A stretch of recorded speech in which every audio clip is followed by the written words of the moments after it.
Saudações alvinegras, pessoal. Esse é mais um vídeo dos meninos de fora da vila. Eu sou Danilo Rattori. Vindo aqui, depois de um resultado bastante frustrante, eu vou falar que jogo em Barueri contra o Avaí, quem me viu no, no pré-jogo sabe que eu falei de vários tabus. O Avaí vinha de 8 derrotas seguidas, o Santos nunca tinha perdido em Barueri. É, tinha aí esses sinais de que talvez o jogo não fosse tão bom quanto gostaríamos, e de fato não foi. O Santos consegue um empate aí contra um Avaí que já estava praticamente rebaixado quando entrou em campo e confirmou esse rebaixamento com um empate. Precisaria vencer todos os jogos, o Cuiabá não vencer mais, enfim. Está matematicamente rebaixado. E o Santos aí perde 2 pontos e fica muito longe, assim, muito difícil de conseguir uma classificação para uma pré-Libertadores. Então vamos falar deste Santos 1, Avaí 1, lá na Arena Barueri com um bom público, mas antes, peço sempre, se inscreve no canal se você não for inscrito, deixa um like. Muito obrigado a todos os nossos inscritos e muito obrigado às pessoas que comentam. Então comente você também se você não comentar. Faça como o Orlando, que comentou aqui no nosso pré-jogo, deu um palpite, achou que daria 3-0. Infelizmente, Orlando, não foi dessa vez que você acertou. Gostaríamos que tivesse sido esse o resultado. Também aquele abraço para o Roger Sanassi, que sempre comenta. O Milton, de Ponta Porã, que agora eu acho que verei menos a cidade, mas é uma cidade que é muito importante para mim. E vamos falar aqui desse jogo, né? Desse Santos 1, Avaí 1, em que o Santos foi a campo com João Paulo, Felipe Jonathan, Luiz Felipe, Eduardo Bauerman e Madison. Então o Michael novamente não entrando em campo, dessa vez estava relacionado pelo menos, né? Mas não entrou em campo. Camacho, Rodrigo Fernandes e Bruno Oliveira, o Bruninho voltando a entrar em campo e como titular. Lucas Braga, Marcos Leonardo e Ângelo. Eu entendo a ideia do Orlando Ribeiro de colocar o Bruninho, e eu vou até explicar um pouco sobre algumas outras coisas que eu acho sobre as substituições que ele fez. Mas para começar assim uma análise inicial, eu acho que era um jogo interessante para o Bruninho fazer esse meio de campo. Caso o Sanches não entrasse, seria o Carabarral. Mas o Carabarral é um cara que já tem o contrato, então eu tenho a impressão que todo esse jogo do Orlando Ribeiro, assim, da maneira como o Orlando Ribeiro conduziu essa partida, dá a impressão que não foi tanto para o Santos vencer, mas para ele ver quem que tem potencial para começar, para renovar o contrato para continuar no Santos no ano que vem. Então ele começa com o Madison ao invés do Natan, sendo que o Natan já tem um contrato mais extenso e o Madison termina no final do ano. E o Bruninho, que também termina o empréstimo nesse final do ano, como titular, até para ver o que os dois poderiam produzir. Coincidência ou não, foram dois que não foram tão bem nessa partida. O Madison muito mal, o Bruninho muito sumido. Então vamos falar do começo, né, desse jogo, em que o Santos já começa com um pênalti a seu favor. Eu tava ouvindo na Santos TV, eles só falaram assim, ó, o Marcos Leonardo teve a camisa puxada, eu não sei se foi ele ou foi o Felipe Jonathan, na verdade, que teve a camisa puxada. E aí depois, quando eu tava no intervalo da transmissão do Premier, que daí eu cheguei em casa, consegui assistir, acho que era o Salve, enfim, o comentarista de arbitragem disse que não era pra ter sido pênalti. Para ser bem coerente, eu vou falar o que eu já tinha dito no jogo contra o Atlético Mineiro do ano passado. Não sei se vocês vão lembrar, não sei quem assistiu, quem acompanhava o nosso canal, mas foi um jogo em que teve duas reclamações de lances que seriam pênalti contra o Santos, em que o Santos terminou o primeiro tempo ganhando de 1-0 o gol do Raniel. E aí os caras do Atlético Mineiro foram lá bater na porta do VAR e chutar a porta do VAR, enfim. E um desses lances foi um puxão de camisa dentro da área que o Santos praticou e o juiz não deu pênalti. E o VAR não chamou. E naquele dia eu comentei assim: o fato do juiz não dar o pênalti torna o lance, na visão dele, legal. Se o VAR tivesse chamado, ele teria dado pênalti, possivelmente, porque teria visto o puxão. Parece incoerente, parece que são duas opiniões que não condizem, né, que não fazem sentido, mas eu explico. Se quando o juiz não deu esse pênalti ao olhar dele foi porque o lance não foi faltoso, quer dizer que o puxão de camisa não seria o bastante para ser uma falta. E aí, se ele olhasse no VAR, ele veria que teve o puxão, e puxão de camisa é falta. É nesse sentido que eu tô falando. Então eu acho que naquela vez o juiz não errou em não dar a falta. Talvez o VAR tivesse que chamar o juiz para dar o pênalti, e se fizesse isso e ele desse o pênalti, estaria correto, na minha opinião. Mas não chamar também respeita a decisão de dentro de campo. No caso do jogo de hoje, aconteceu a mesma coisa, só que com a diferença que o VAR chamou efetivamente o juiz para olhar o lance.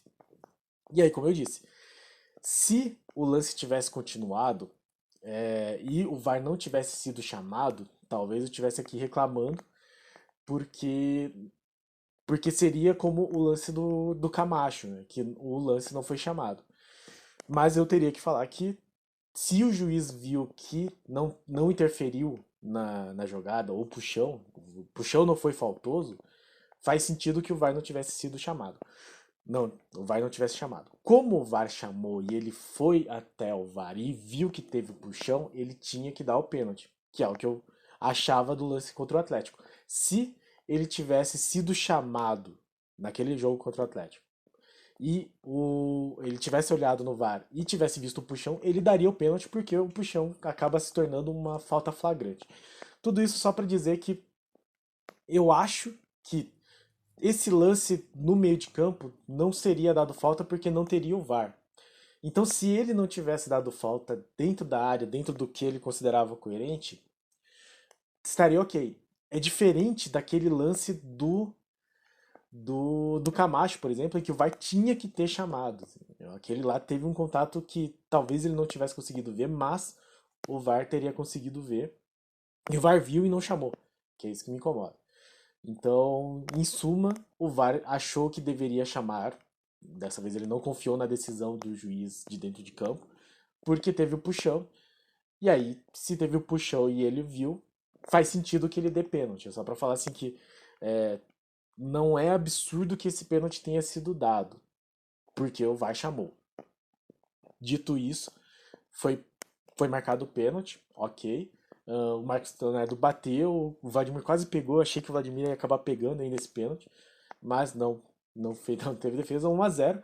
E nisso o Santos, com 5 minutos de jogo, já tá com 1-0 na frente, contra o time quase rebaixado, jogando em casa, tudo na mão para fazer um bom jogo. E não foi o que o Santos fez. Então, o Santos até teve mais posse de bola, até no final acabou sendo, segundo aqui o SofaScore, 56-44. Mas teve um momento do primeiro tempo em que o Santos tinha mais de 60% de posse de bola. E ainda assim o João Paulo teve que fazer algumas defesas assim milagrosas. Teve uma espetacular, lembrou até a defesa que o goleiro Eduardo Araújo fez ontem. É que ontem ele fez duas gigantescas defesas. Para quem assistiu o primeiro jogo da final do Sub-20, do Paulista Sub-20 de ontem, o Eduardo Araújo teve um momento que fez duas defesas maravilhosas. E a primeira lembrou muito a defesa que o João Paulo fez nesse jogo, porque o Santos não tinha meio de campo. E aí a gente fala sobre a questão da escalação. O Bruno Oliveira acabou não fazendo bem esse papel que eu imagino que fosse de um meio de campo ofensivo. Então ele estava muito apagado, ele acabou não aparecendo para ligar a jogada até o ataque. E o Rodrigo Fernandes acabou sobrecarregado porque ele também não voltou tanto para a marcação. Então, o Luiz Felipe com não tanto ritmo de jogo, o Maddison e o Felipe Jonathan que não são exatamente esses laterais marcadores, e o Bauerman precisou fazer muita coisa, e o Rodrigo Fernandes toda hora parecia que estava atrás do jogador do Avaí, assim, correndo atrás do jogador do Avaí, tanto que no segundo tempo ele tomou um amarelo logo no começo, e arriscou tomar um outro numa outra falta em que ele teve que chegar atrasado mais uma vez. Então, a tônica do primeiro tempo foi essa, um Santos sem meio de campo, sem conseguir criar, contra um time abaixo tecnicamente e em desespero. A situação era muito adequada para o Santos conseguir fazer esse jogo. E o Santos não conseguiu. Isso é uma coisa bastante preocupante. Aos 21 minutos do primeiro tempo ainda, o Felipe Jonathan sai com uma dor na lombar, aparentemente. É substituído pelo Lucas Pires. mas o Santos segue sem muita movimentação. O Lucas Pires tentou alguns cruzamentos, mas não conseguiu. E aí no intervalo saiu o Lucas Braga para entrar o Lucas Barbosa. Quando anunciou que o Lucas Barbosa ia entrar, eu pensei, Bruninho vai sair. Não foi o caso. Saiu o Lucas Braga, eu não teria tirado, mas de novo, eu tenho a impressão que o Orlando Ribeiro já tá no modo assim, vou mostrar o futebol desses caras pra ver, para que o próximo treinador saiba com quem ele tá lidando, pra ver se os jogadores que tá terminando o contrato tem que continuar, porque eu acho que o Lucas Braga já tem um lugar meio cativo aparentemente. Não que ele tivesse bem, só que o Lucas Braga é aquele cara que se dedica mais, assim, ele ocupa um espaço maior do campo. O Lucas Barbosa não chegou a entrar bem. E eu achei que daí ele deixou um pouco mais vazio, assim. Eu acho que ele até tentou o Lucas Barbosa pra ocupar esse meio de campo, só que eu acho que o Lucas Barbosa não tem tanta ocupação quanto o Lucas Braga. E aí o Ângelo acabou recuando um pouco demais, assim. Então o time ficou um pouco capenga e o Avaí continuou dominando mais o meio de campo e chegou. Eu acho que ele já teve um lance de perigo um pouco antes, no segundo tempo mesmo, mas chegou já no comecinho do segundo tempo, em uma falha do Maddison, em que o Maddison devia estar marcando qual que era o nome dele? O Ranielli, que infernizou essa ponta esquerda do ataque deles, ponta direita da nossa defesa. Recebeu o livre, o Maddison atrasado na marcação, não chegou a tempo, o Luiz Felipe chegou para cobrir e acabou desviando a bola que eu acho que até o João Paulo pegaria, mas acabou encobrindo. Também um lance parecido com o que parecido mais ou menos com o que aconteceu no primeiro jogo da final do Sub-20 de ontem, só que a favor do Santos. Empatado essa partida, o Avaí meio que buscando contra-ataque, acho que era uma coisa que a gente previu no pré-jogo, que que o Avaí possivelmente iria tentar esse contra-ataque, apesar de precisar da vitória. Então eles bastante recuados. Entraram um pouco tempo depois, então 8 minutos depois do gol, lá pelos 15 minutos do segundo tempo, entraram o Sandri e o Luan, e saíram Bruninho e Rodrigo Fernandes. E aí, de novo, parece interessante, né? Essa entrada do Luan já uma forma de. Ah, você quer continuar no Santos? Mostre o seu futebol. Assim. E o Sandri, acho que mais para dar ritmo. 10 minutos depois, mais ou menos, aos 23 do segundo tempo, um lance em que o Luiz Felipe teve que fazer uma falta e a falta não foi tão perto da área para ver como o time do Santos estava desorganizado. Então, a falta do Luiz Felipe, ele estava na última linha, ele não era exatamente o último jogador, mas estava na última linha. O jogador do Avaí, até acho que foi o próprio Ranieri. Não, Lucas Ventura, acho que foi. Ele dá uma avançada daquele toque na bola e o Luiz Felipe chega no carrinho de frente. O VAR chamou, a hora que o VAR chamou, eu achei, vai expulsar. Acabou que o juiz não expulsou, eu achei coerente, porque não foi uma falta para vermelho mesmo, não era uma chance clara e manifesta de gol. Se o Luiz Felipe evita aquele carrinho, a bola possivelmente acabaria nas mãos do João Paulo. Então o problema é que amarelou. É, não sei se o Luiz Felipe não está suspenso, inclusive, para a próxima partida, mas eu acho que sim. E aí no final, enfim, 74 minutos, 45, 46, 47, aos 30 minutos do segundo tempo, o Juan entrou no lugar do Camacho. O Juan ainda teve uma bola que ele conseguiu pegar na, na ponta, dentro da área, assim, eu acho que foi um bom passe do Ângelo, se eu não me engano. Se ele joga pro meio da área, tinha quatro caras do Santos, todos eles se marcando, esperando a bola. Era só fazer isso, que possivelmente sairia o gol. Ele tentou chutar, errou o chute, eu acho que o Vladimir pegou. Depois teve um outro lance que ele foi tentar driblar o goleiro, acabou trazendo a bola para trás, não passou a bola também. E aí, de novo, né, a gente vê a entrada do Juan possivelmente como esse jogador para você olhar, ver se ele vai ter desempenho para continuar no time e novamente não foi um desempenho bom. Então, acabou que o Santos não demonstrou futebol para vencer o Avaí. E aí a gente dá essa nota de preocupação. O Santos não conseguiu mostrar um futebol de competência para vencer o penúltimo colocado, virtualmente rebaixado e ao final do jogo definitivamente rebaixado, jogando em casa e começando ganhando com 5 minutos de jogo. Com esse resultado, o Santos chega aos 47 pontos, fica com o mesmo número que o Botafogo, que tem 11, que está em 11º, mas tem um jogo a menos e uma vitória a mais. E, bom, o São Paulo perdeu, então fica nos 51, só que o América, ele tava ganhando até a hora que eu vi. Ah, o América ganhou já, acho que acabou o jogo, tá 4-1, ganhou de 4-1 do Bragantino. Então, pro Santos alcançar o América já se torna bastante difícil. O América já tem 52, com 3 vitórias a mais que o Santos. Então, o Santos só tem mais 2 jogos. 50? É, chega a 53. Teria que ter essas 2 vitórias para chegar a 53. E aí precisa secar Atlético Mineiro, que ainda não jogou, e pega o Botafogo em casa. E continuar secando São Paulo. É que o São Paulo já tá em nono, então agora não é mais o São Paulo, né? O objetivo seria alcançar o América Mineiro e o Atlético. Resumo da obra, muito difícil o Santos conseguir essa pré-Libertadores. Possivelmente seguiremos na, na Sul-Americana do ano que vem. E aí, enfim, vai ser que nem foi esse ano, de novo Sul-Americana. Esperamos que com um planejamento um pouco melhor. Fazer um jogador a jogador rápido aqui. O João Paulo eu achei que não tinha o que fazer no gol. E nas outras vezes que ele foi exigido, ele apareceu bem, fez boas defesas. Achei que o João Paulo fez um jogo melhor do que contra o Atlético Goianiense, no sentido de que ele falhou, na minha opinião, no segundo gol. Dessa vez não falhou. A falha foi do sistema defensivo no gol que tomou do Avaí. Mas antes disso, o sistema defensivo já tinha falhado e já tinha deixado ele em maus lençóis lá. Ele fez boas defesas. Chute de fora da área, eles conseguiram dar, o João Paulo pegou, né? Cabeçada, o João Paulo pegou, então o João Paulo foi bem. Maddison, acho que ele não vai mais jogar como titular nesses últimos 2 jogos. Como eu disse, esses jogadores que entraram hoje, Maddison, Bruninho, Juan, Luan, foi meio que para testar, assim, na minha opinião, eu tenho que ver ainda a coletiva do Orlando Ribeiro, fica para amanhã, mas eu acho que são jogadores que o Orlando quis colocar para ver em campo, assim, né, para já avaliar pro ano que vem. Não sei o que ele tem conversado com a diretoria sobre o ano que vem também, mas se foi para isso, o Maddison já deve dançar aí, não deve renovar o contrato porque foi muito fraco, falhou no gol, mas antes disso também, nas horas que você vê ele pegando para cruzar, você meio que sabe que a jogada morreu.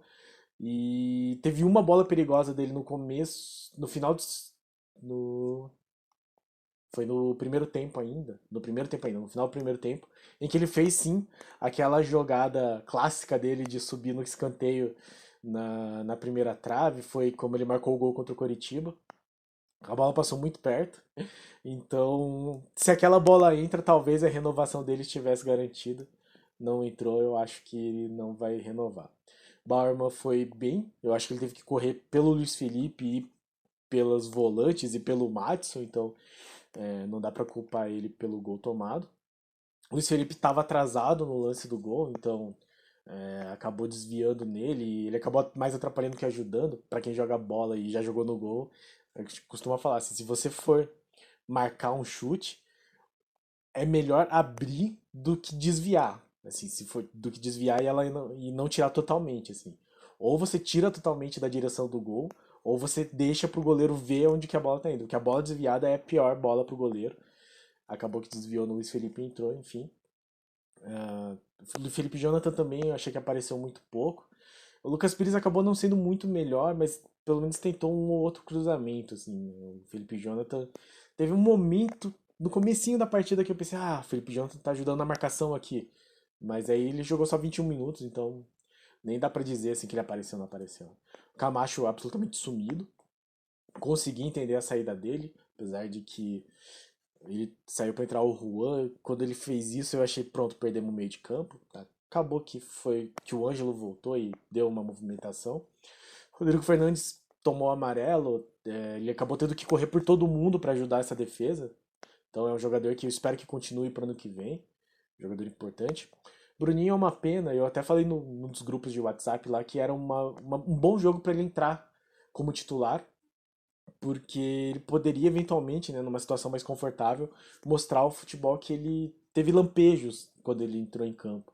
Então, a hora que o Santos começou ganhando, eu pensei, quem sabe esse é o jogo que o Bruno vai aparecer, porque o Avaí vai ter que abrir um pouco mais, ele vai ter um pouco mais de espaço, e a gente acabou não vendo isso. Teve uma outra bola que ele pegou fora da área, mas ele não fez esse meio. Ele tentou fazer alguns dribles, mas não deu certo, assim, simplesmente não funcionou. Pode ser falta de ritmo de jogo também, ele nem lembra o último jogo que ele entrou, mas é uma pena que ele não mostrou. nenhum futebol nessa partida, então possivelmente ele não vai seguir no Santos também. Tudo bem, vida que segue, né? Mas eu preferia que ele tivesse mostrado muito futebol e seguisse no Santos e continuasse mostrando futebol. Lucas Braga foi o primeiro a ser substituído por questões táticas. Eu não teria tirado, acho. Teria tirado o Bruninho, mas também não mostrou muita coisa nesse primeiro tempo. O Avaí jogou nitidamente recuado, mas acho que se ele tivesse continuado, talvez o Santos conseguisse pressionar um pouco mais o Avaí, dar menos espaço. Não sei, eu não teria tirado, mas não é que estava espetacular também. O Marcos Leonardo fez o gol, mas acabou não aparecendo tanto na frente, não teve tantas oportunidades, a bola não chegou.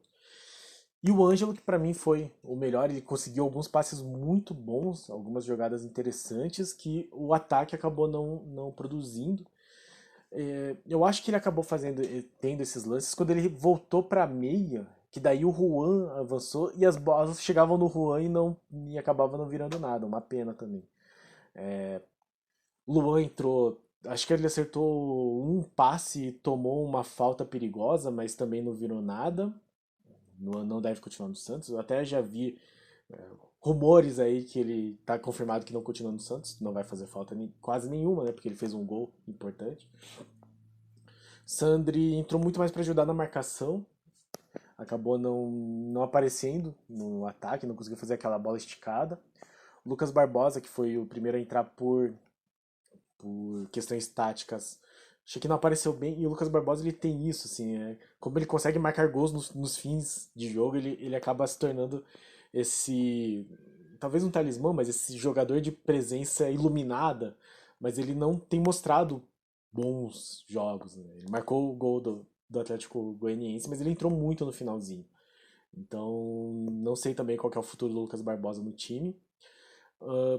O Lucas Pires, que teve mais tempo de jogo desses que entraram, também não achei que foi bem. Ele tentou alguns cruzamentos, mas nada que saltasse aos olhos e também não conseguiu ir à linha de fundo para fazer a troca de passes com o Lucas Barbosa, que acho que era quem estava fazendo essa esquerda. De novo, o Lucas Pires também, enquanto estava junto com o Lucas Braga, não conseguiu ter jogado. Achei que faltou uma descida maior dele pro lado esquerdo. Talvez ele tenha ficado mais por orientação do Orlando Ribeiro para não desguarnecer tanto as laterais, mas eu acho que não sei, assim, talvez no segundo tempo, com o Santos perdendo, precisasse desse avanço maior e eu não vi. E o Juan, que eu deixei por último, que é o jogador que para mim conseguiu receber as melhores bolas, mostrou um posicionamento bom, em compensação com a bola no pé, não conseguiu produzir nada e teve algumas oportunidades para fazer isso. Então, podia ter jogado aquela bola que ele conseguiu pegar, assim, se tivesse passado por mim, se tivesse tido aquela visão periférica, possivelmente o Santos teria conseguido a vitória. Infelizmente, o Juan não mostrou esse jogo. E aí, entra nesse pacote de jogadores que possivelmente não ficam para o futuro do Santos no ano que vem. Então é isso, o Santos empata com o Avaí, bastante frustrante esse resultado, bastante frustrante. Fica em 12º, deve ir para a Sul-Americana, já não vai mais cair. Então, enfrenta o Botafogo na próxima quinta, no Maracanã, ou no Engenhão, deve ser, né? E aí vamos ver o que o Orlando Ribeiro consegue para esse jogo. Então, só lembrando, o Santos precisaria alcançar ou o América Mineiro ou o Atlético Mineiro e não ficar atrás nem de São Paulo, nem de Fortaleza, nem de Botafogo, que são os times que estão à frente do Santos. Então, desses 5 times, América Mineiro, Atlético Mineiro, São Paulo, Fortaleza e Botafogo, o Santos precisaria ficar na frente de 4 deles para ir para uma pré-Libertadores. Só que, com esse resultado, neste momento o Santos já não tem a vantagem do confronto direto contra Fortaleza e Botafogo, que são os 2 últimos jogos, né? Botafogo quinta-feira, Fortaleza domingo. E vai ter que esperar eles jogarem, eles ainda entram em campo. O Fortaleza enfrenta o Atlético Goianiense em casa, não vai perder ponto. E Botafogo com o Atlético Mineiro, um dos dois já vai se distanciar aí e impedir a chegada do Santos. Melhor seria que o Botafogo vencesse o Atlético Mineiro e o Santos vencesse o Botafogo e o Botafogo tropeçasse no final. Já virou uma coisa assim muito esforço dos outros times para o Santos conseguir a pré-Libertadores. Então vamos tentar nos contentar em fazer uma campanha melhor que a do ano passado. Lembrando que o Santos terminou ano passado em 10º, com 50 pontos. Se eu não me engano, classificaram 9 para Libertadores, porque o campeão da Sul-Americana foi o Atlético Paranaense, se eu não estou enganado. Vamos torcer para o Santos conseguir aí 2 vitórias, seria excelente, né? Mas não ganhou do Avaí em casa, né? Enfim, se conseguisse vencer o Botafogo e o Fortaleza, terminaria com 53, já seria uma posição mais acalentadora pro, pro ano que vem. Certo, pessoal? Então esse foi o nosso pós-jogo desse empate bastante frustrante, bastante triste. Era um jogo que a torcida presenciou, teve lá na Arena Barueri, teve evento do Santos com ídolos, tatuagem, música, open bar, open food, e o Santos vai lá e consegue esse empate triste contra o agora rebaixado Avaí. Fica aí essa nota aí de que, como eu falei no pré-jogo, o Orlando Ribeiro eu acho que tem potencial, mas ainda tem muito que evoluir. E esse jogo meio que mostrou isso. O Santos sai do campeonato sem conseguir uma vitória sobre o Avaí. Terrível, terrível. Enfim, muito obrigado a todos que assistiram nosso vídeo até aqui. É um vídeo triste, mas enfim, é para isso que nós estamos aqui. Muito obrigado a todos que acompanham nosso canal. Muito obrigado a todos os nossos inscritos. Batemos 909, segundo a minha mãe. Obrigado a todos que acompanham aqui. Muito obrigado a todos que comentam. Obrigado a minha tia Isaura, que está fazendo aniversário hoje. Feliz aniversário, tia. E no mais, se você não é inscrito, se inscreve no canal, deixe seu like, deixe seu comentário sobre o que você acha desse time, né, que se encaminha para o crepúsculo da temporada e quem deve continuar, sobre o que você acha sobre esses jogadores que eu comentei que entraram na partida, se você compartilha a minha visão sobre o Orlando Ribeiro. E no mais, muito obrigado a todos que assistiram o vídeo, que acompanham nosso canal, que dão essa força e para cima deles. Abraço!